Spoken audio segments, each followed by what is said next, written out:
The metal halls of the starship buzzed with activity as different species worked together for the first time. Jake Morrison checked his weapon one more time, running his fingers along the barrel of his rifle. The human Marine had served in many battles, but this mission felt different. He was no longer fighting alongside other humans. Today, he would fight with aliens. Captain Lisa Hayes walked over to Jake's position near the weapon storage area. Her boots made soft sounds on the ship's floor as she approached. "How are you feeling about this, Morrison?" she asked, keeping her voice low. Other crew members moved around them, preparing for the mission ahead. Jake looked up at his captain. "Ready as always, ma'am. Though I have to admit, working with our new friends will be interesting." He nodded toward the 3 alien Marines who stood across the room. Each one looked very different from the others. The first alien was tall and thin, with 4 arms that moved like a spider's legs. His name was Crixtel, and he belonged to a race called the Zefkar. His people were known for being very smart in battle. They could think fast and make plans quickly. Crixtel's large eyes never stopped moving, watching everything around him. Next to him stood Thorak, a Veltari warrior. He looked like a giant lizard that walked on 2 legs. His skin was covered in natural armor that shined under the ship's lights. Thorak was bigger than any human, with muscles that showed even through his thick skin. His people were famous for being strong fighters who could take a lot of damage in battle. The third alien was the strangest of all. Loomis was a Quimaran, and his body seemed to be made of light and energy.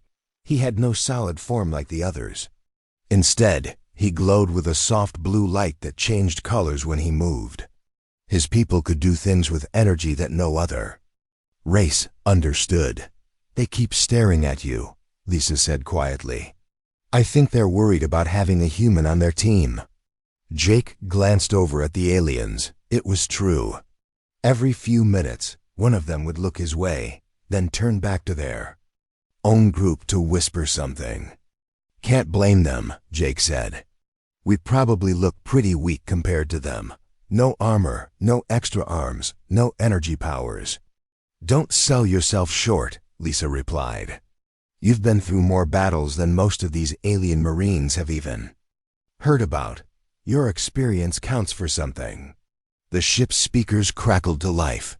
"All mission personnel report to Briefing Room 7. Mission starts in 30 minutes. Jake picked up his gear and walked toward the briefing room. The alien Marines followed behind him, still keeping their distance. As they entered the room, Jake noticed how each alien moved differently. Crixtel's 4 arms helped him balance as he walked. Thorak's heavy steps made the floor shake slightly. Loomis simply floated above the ground, making no sound at all. The briefing room had a large table in the center with a 3-dimensional map floating above it. The map showed a small moon with several buildings on its surface. Red dots marked dangerous areas, while blue lines showed safe paths for the team to follow. Commander Davis, a human officer, stood at the front of the room. "Listen up, everyone. This is Kepler 442c, a small moon where an old computer system has gone wrong. The artificial intelligence was supposed to help run a research station, but something happened. Now it's building weapons and threatening nearby planets." Jake studied the map carefully. The research station was built into the side of a mountain, with most of its rooms underground. There were many tunnels and passages that connected different parts of the facility. It looked like a maze. "Your job is simple," Commander Davis continued. "Get inside, find the main computer, and shut it down. The problem is that the AI has built defense systems. It has robots, automated guns, and other weapons protecting the facility." Crixtel raised one of his 4 hands. "What about the human safety?" he asked. His voice sounded like clicking insects.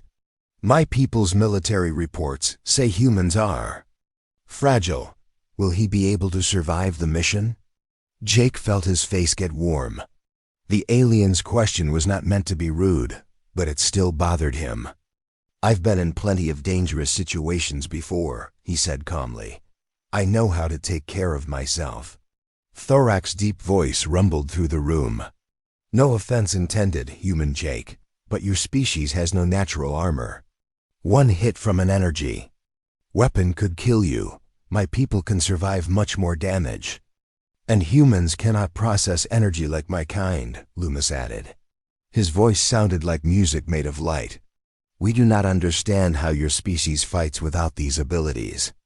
Lisa stepped forward. "Sergeant Morrison has fought in over 40 combat missions.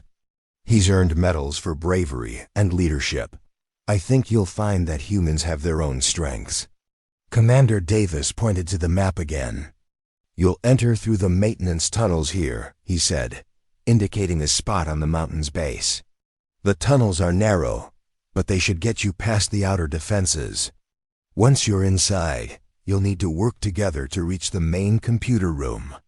Jake looked at the entry point. The tunnels were indeed narrow, barely wide enough for one person to crawl through. He noticed that Thorak might have trouble fitting through such a small space, but he didn't say anything. "Each of you has different skills," Commander Davis said. "Crixtel, your people are excellent at planning and tactics. Thorak, your strength and armor will help protect the team. Loomis, your energy abilities can disable electronic systems. And Jake, your experience with similar missions will help guide the team." The alien Marines looked at each other, then at Jake. He could see doubt in their eyes. They respected his experience, but they still thought he was the weak link in there. "Team, questions?" Commander Davis asked. No one spoke up.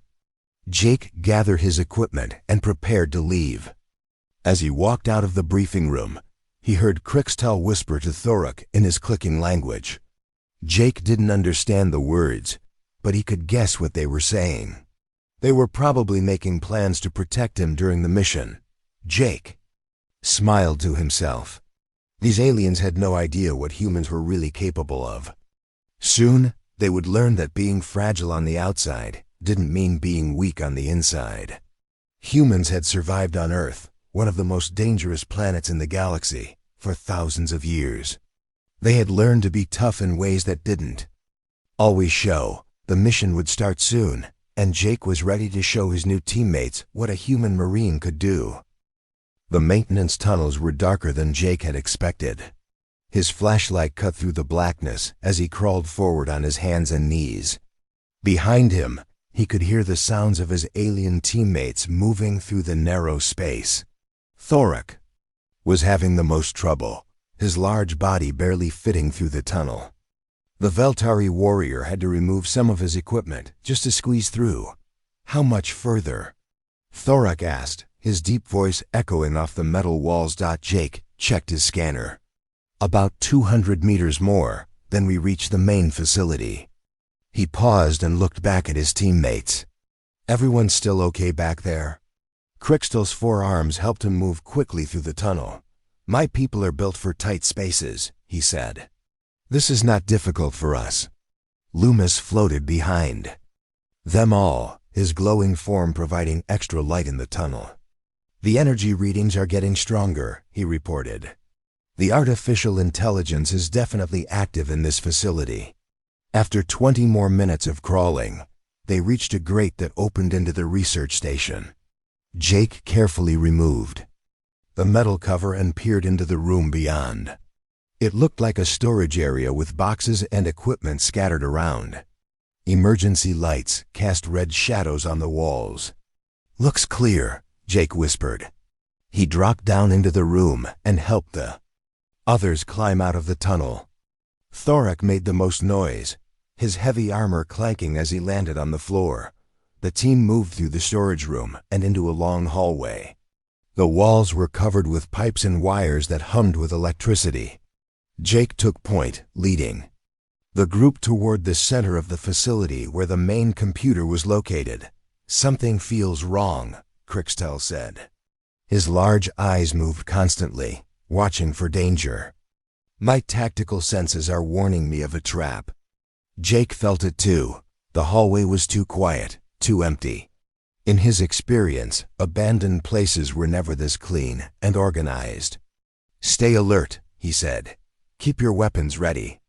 They moved forward, slowly checking each room they passed. Most were empty laboratories with broken equipment and scattered papers. Jake noticed that some of the damage looked fresh, as if the AI had been busy destroying evidence of what the researchers had been working on. As they reached the middle section of the facility, the hallway opened into a larger room. Computer terminals lined the walls, and in the center stood a large elevator that would take them down to the main computer room. Jake raised his hand, signaling the team to stop. "This is too easy," he said. "We haven't seen a single defense system yet." Thorak stepped forward, his natural armor gleaming under the lights. "Perhaps the AI is not as dangerous as the reports claimed. Or perhaps it's smarter than we thought," Loomis said. His glowing form pulsed with different colors as he scanned the room with his energy senses. "I detect many electronic systems that are currently inactive. They could activate at any moment." Jake was about to respond when the room suddenly came alive. Hidden panels in the walls slid open, revealing automated gun turrets that immediately began targeting the team. Red laser sights danced across their bodies as the weapons powered up. "Take cover!" Jake shouted. He dove behind a computer terminal just as the guns opened fire. Energy bolts filled the air, burning holes in the walls and floor where the team had been standing moments before. Crixtel used his 4 arms to quickly set up a portable shield generator. The device created a barrier of blue energy that blocked some of the incoming fire. "We are trapped," he called out. "Too many weapons." Thorak tried to advance on one of the gun positions, but the concentrated fire from 3 turrets forced him back. Even his thick armor could not protect him from so many energy weapons firing at once. "I cannot get close enough to destroy them," he growled. Jake looked around the room, studying the positions of the gun turrets. Most of them were focused on the center of the room where his teammates were pinned down. But he noticed that 2 of the turrets near the elevator were only watching that area, not firing. That meant the eye wanted to keep them away from the elevator at all costs. "I'm going to make a run for those turrets by the elevator," Jake announced. "When I move, concentrate your fire on the guns near the entrance. Draw their attention away from me. That is suicide." Thorak protested. "You have no armor to protect you." "Sometimes the best armor is not getting hit at all," Jake replied. He checked his rifle and prepared to run. Before anyone could stop him, Jake sprinted across the open floor toward the elevator. The turrets immediately swiveled to track him, their targeting systems trying to lock onto his moving form. Energy bolts sizzled past his head as he zigzagged between the computer terminals. He was almost to the elevator when one of the hidden wall panels slid open directly in front of him. A large plasma cannon emerged from the wall, its barrel glowing with deadly energy. Jake tried to change direction, but he was moving too fast. The cannon fired. The plasma blast hit Jake's left arm directly, just below the elbow. The superheated energy burned through his uniform and flesh instantly, severing his arm completely. The limb fell to the floor in a burst of blood and smoke. Jake stumbled but did not fall. The alien Marines watched in shock as their human teammate landed behind a computer console, his left arm missing from the elbow down. Blood flowed from the wound, staining his uniform red. "Jake!" Lisa's voice crackled through his radio. "Report your status." The alien Marines expected Jake to scream, to call for medical evacuation, or to collapse from shock and pain. That's what any member of their species would do after losing a limb. Instead, they watched in amazement as Jake calmly reached into his medical kit with his remaining hand. "I'm hit," Jake said into his radio, his voice steady. "Lost my left arm below the elbow. Continuing mission." He pulled out a tourniquet and wrapped it around his upper arm, stopping the bleeding. Then he applied emergency medical foam to seal the wound. The foam hardened quickly, forming a protective barrier over the injured area. Crixtel stared at the human with all four of his eyes. "He should be unconscious from the trauma," he whispered to Thorak. "How is he still moving?" Jake adjusted his rifle to a one-handed grip and took aim at the plasma cannon that had injured him. He fired 3 precise shots, destroying the weapon's targeting system. The cannon sparked and went silent. "Human Jake," Loomis called out, his voice filled with confusion. "Your biological systems are severely damaged. You require immediate medical attention." "I'll get medical attention after we complete the mission," Jake replied. He fired at another turret, his aim still perfectly accurate despite using only one hand. "Right now we have a job to finish." The alien Marines looked at each other with growing amazement. None of their species could function normally after such a severe injury. They were witnessing something that went against everything they knew about biology and psychology. Jake continued to fight, adapting his combat style to work with one arm. He used the computer terminals for support, bracing his rifle against them to maintain accuracy. His movements were different now, but he was still effective. "Impossible," Thorak muttered, watching the human continue to engage the enemy turrets. "He fights as if nothing happened." The battle continued, but now the alien Marines found themselves fighting alongside a human who had just proven that losing a limb was not enough to stop him. They began to understand that they had seriously underestimated what humans were capable of enduring. The gun turrets finally stopped firing. Smoke filled the air as sparks flew from the destroyed weapons. Jake stood up from behind his cover, his rifle still held steady in his right hand.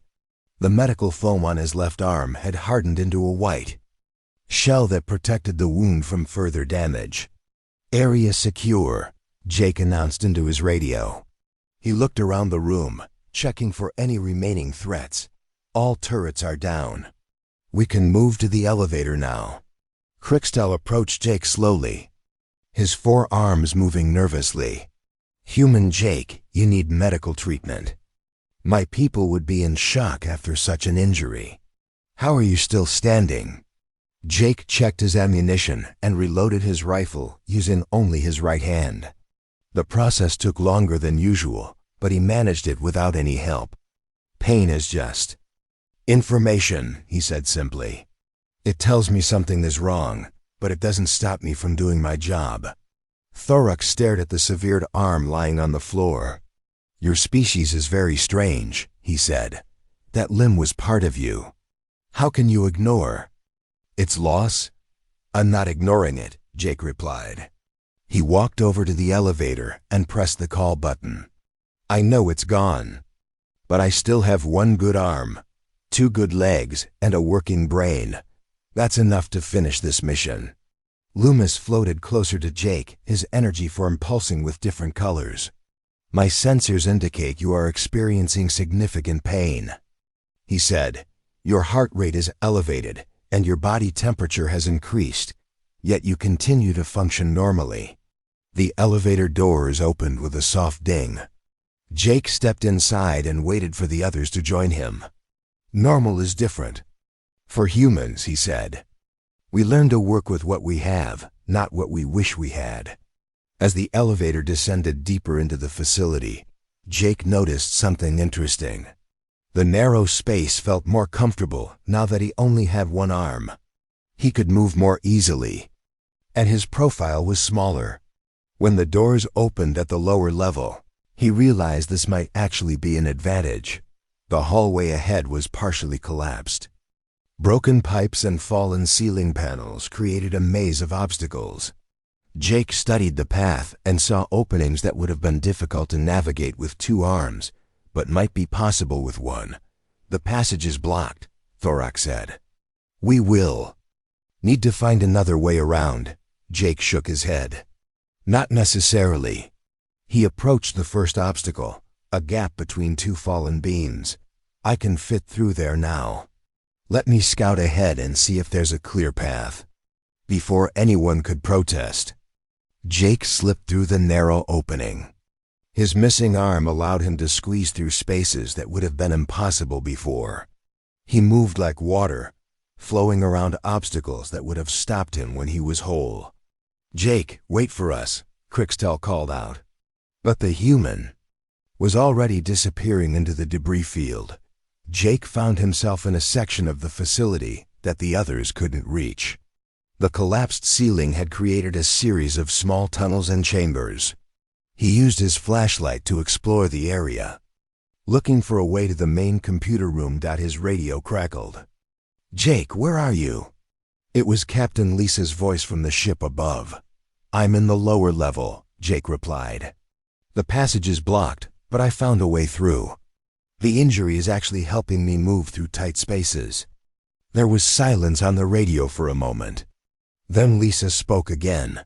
"Did you just say your injury is helping you?" Jake crawled through another narrow opening, his rifle slung across his back. "Smaller profile means I can go places the others can't. Sometimes losing something makes you better at other things." He emerged into a small room filled with computer equipment. Through a window, he could see the main computer chamber below. The artificial intelligence's central processor was a massive machine that filled the entire room with blinking lights and spinning data storage units.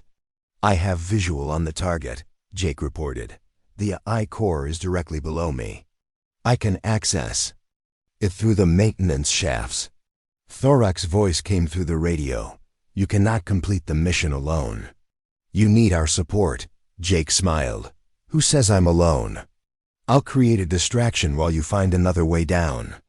The AI will focus on me, giving you time to reach the main entrance to the computer room." He found an access panel and began working on it with his good hand. The panel required 2 people to operate normally, but Jake used his feet to help press the lower buttons while his hand worked the upper controls. It was awkward, but it worked. "How is he doing that?" Crixtel asked over the radio. "Humans adapt," Jake replied. "We use whatever works." The access panel opened, revealing a shaft that led down to the computer room. Jake attached a rope to his belt and prepared to descend. As he lowered himself into the shaft, automated defenses activated around him. Energy beams fired at his position, but Jake's smaller profile made him a harder target. He swung on the rope, using his momentum to avoid the attacks. His missing arm meant he was more agile, able to spin and twist in ways that surprised even him. "The human is moving like he was designed for this," Loomis observed. "His combat effectiveness has not decreased. It has changed into something new." Jake reached the bottom of the shaft and found himself in the computer room. The IS central processor towered above him, its lights pulsing with electronic thought. Robot guards moved toward his position, but Jake was ready for them. He braced his rifle against a support beam and opened fire. The one-handed grip was actually steadier than his old two-handed style. He had better control over the weapon's recoil, and he could use nearby objects for support in ways he never could before. "Target acquired," Jake announced. Beginning shutdown sequence. The alien Marines finally reached the main entrance to the computer room. They watched through the reinforced glass as their human teammate fought his way to the central processor. Jake moved with purpose, his injury seemingly forgotten as he focused on the mission. "I do not understand," Thorak said. "He should be weaker without that limb. Instead, he appears to be stronger." Crixtel recorded everything with his suits. "Cameras. My commanders will never believe this without proof," he said. "A warrior who becomes more effective after losing a limb." Jake reached the main control panel and began entering the shutdown codes. Robot guards surrounded him, but he continued working with one hand while using his legs to kick away the mechanical attackers. His body had become a weapon, every remaining limb serving a purpose. "Shutdown initiated," Jake announced. "AI core will be offline in 60 seconds. The alien Marines watched in amazement as their human teammate completed the mission objectives despite his severe injury. They began to understand that what they had seen as weakness was actually a different kind of strength. Humans didn't just Survived damage, they adapted to it, found new ways to use it, and became something different, but equally effective. As the AI's lights began to dim, Jake looked up at his teammates through the glass. His face was pale from blood loss, but his eyes were still sharp and focused.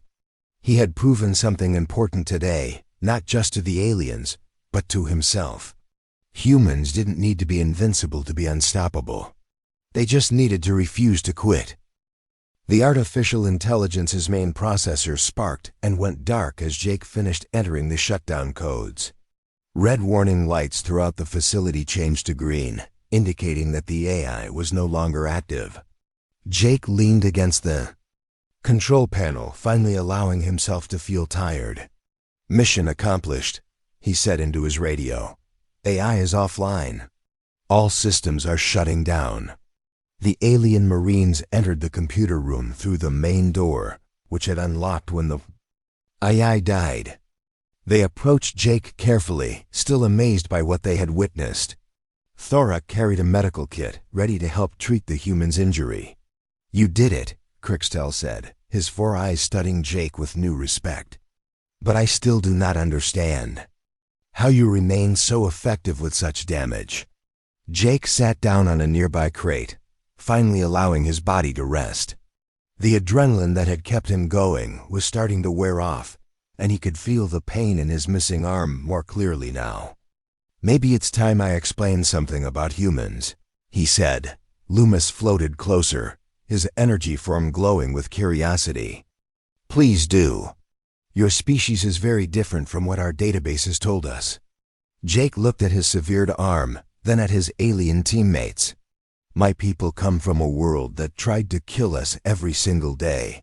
Earth isn't like other planets. It has deadly weather, dangerous animals, diseases that can wipe out entire populations, and natural disasters that can destroy whole cities."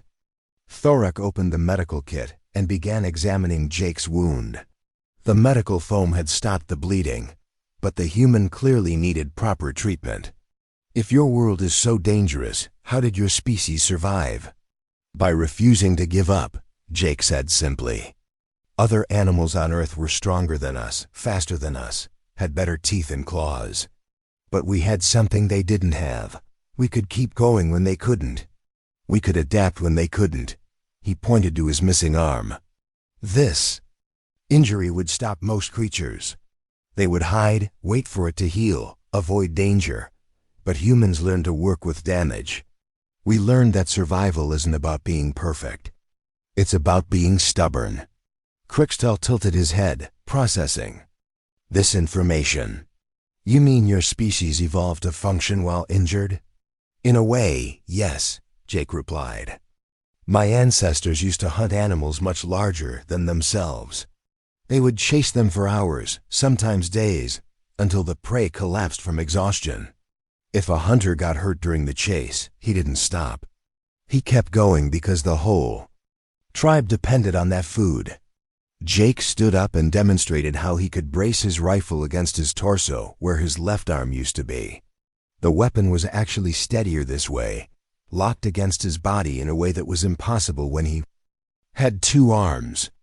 "See, sometimes losing something forces you to find a better way to do things. I can aim more accurately now because I'm using my whole body to support the weapon, not just my arms." Thorak stared at the human in amazement. "Your people turned weakness into strength." "We turned everything into strength," Jake corrected. "Humans don't just adapt to injury. We adapt to everything. Cold weather, hot weather, high altitude, underwater, in space. We change ourselves to fit whatever situation we're in." Loomis pulsed with different colors as he processed this information. "This explains much about human behavior. Your species doesn't see obstacles as permanent barriers," Jake nodded. "Exactly. When we can't go through something, we go around it. When we can't go around it, we go over it or under it. When we can't do any of those things, we change ourselves until we can." The team began making their way back through the facility toward the exit. Jake moved differently now, using his injury to his advantage. In the narrow corridors, he could slip past obstacles that slowed down the others. When they reached damaged sections, he could fit through gaps that were too small for his fully limbed teammates.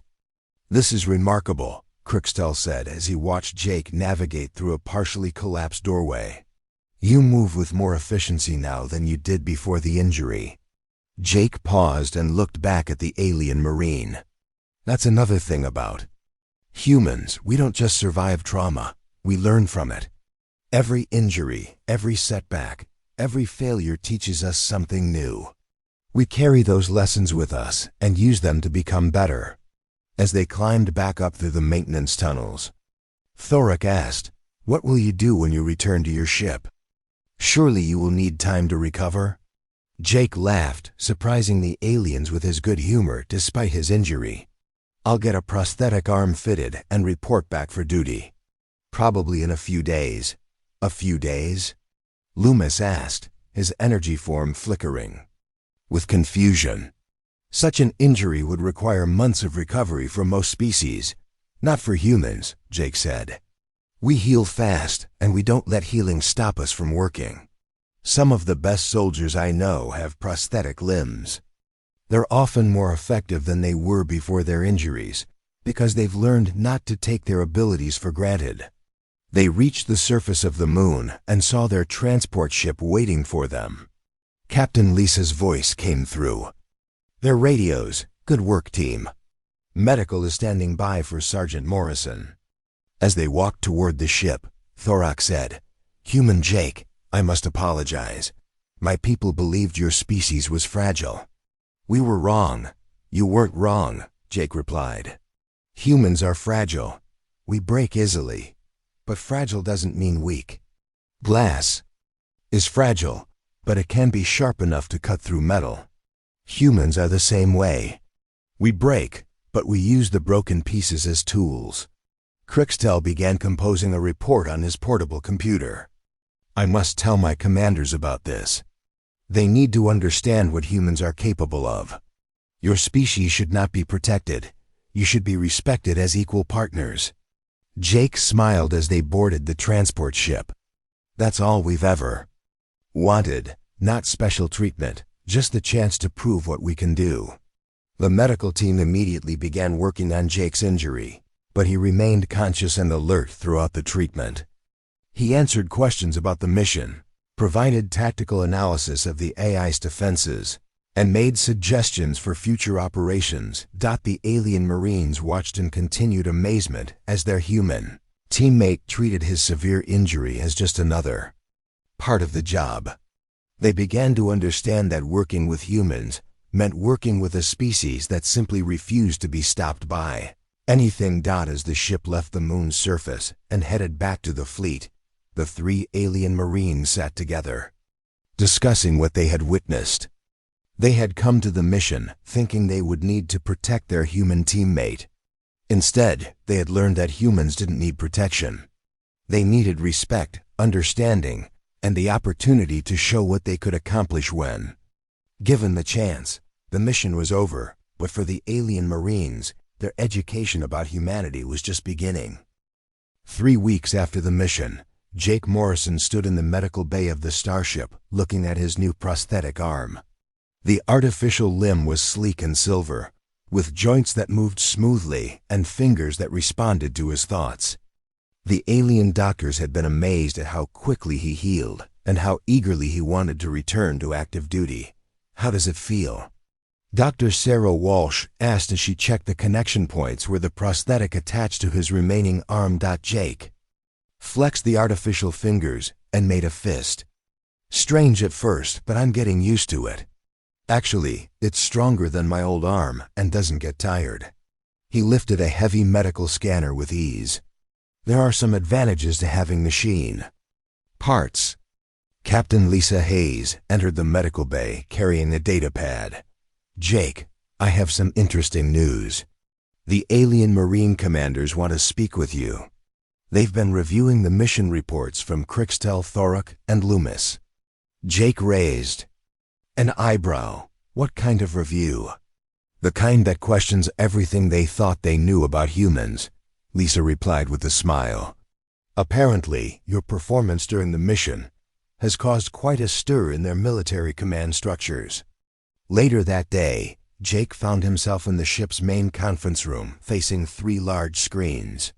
Each screen showed a different alien commander from the 3 species he had fought alongside. The Zethkar commander had the same 4 arms and insectoid features as Krixtel. The Veltari leader was even larger than Thorek, with battle scars covering his armored hide. The Quimarin representative was a being of pure energy like Loomis, but much brighter and more complex. Human Morrison, the Zethkar commander said in his clicking voice. We have read the reports from our Marines. We find them difficult to believe. Jake stood at attention. Which part, sir? The part where you continued fighting after losing a limb, the Veltari commander rumbled. My people have exceptional healing abilities, but even we would withdraw from combat after such trauma. The part where your effectiveness actually increased, added the Quimarin representative, her voice like musical energy. Our computer models cannot explain how this is possible. Jake relaxed slightly. With respect, commanders, your computer models probably don't account for human psychology. We're not built like other species. The Zethkar commander leaned forward. Explain. Humans evolved as persistence hunters, Jake said. We didn't catch prey by being faster or stronger. We caught it by refusing to give up. We would chase animals until they collapsed from exhaustion. This gave us a mental framework that sees obstacles as temporary problems, not permanent barriers. He gestured to his prosthetic arm. When I lost my arm, my brain didn't see it as a disability. It saw it as a new challenge to overcome. Within minutes, I was figuring out how to use the change to my advantage. The Veltari commander's eyes widened. You mean your species actively seeks ways to benefit from injury? We seek ways to benefit from everything, Jake replied. Humans have survived ice ages, volcanic eruptions, plagues, and wars that should have wiped us out. We don't just endure hardship. We learn from it and become stronger. On his screen, Krixtel appeared next to his commander. Sir, I have been studying human military history since our return. Their warriors often fight more fiercely after being wounded. They call it fighting with nothing left to lose. Thorak's image appeared on the Veltari screen. Human Jake taught us that weakness and strength are not opposites. They can exist in the same body at the same time. The Quimarin representative pulsed with thoughtful colors. This explains why humans perform well in situations that would break other species. You do not see yourselves as broken. Jake nodded. Exactly. A human with one arm doesn't think of himself as half a person. He thinks of himself as a person who has learned to do everything with one arm. Often, that makes him better at things than people with 2 arms. The 3 commanders exchanged glances across their separate screens. The Zethkar leader spoke. First, we have a proposal. Our military forces would like to request permanent human advisors for our combat units. We wish to learn these adaptation techniques, the Veltari commander added. Our warriors could benefit from human training methods. And we want to study human psychology, the Quimarin representative said. Your mental resilience could help our people overcome challenges we currently consider impossible. Captain Lisa, step forward. What exactly are you proposing? The Zethkar commander clicked his mandibles thoughtfully. Joint training exercises, exchange programs, integrated units where humans work alongside our species not as protected allies, but as equal partners with unique valuable skills. Jake felt a surge of pride. You mean you want to learn from us?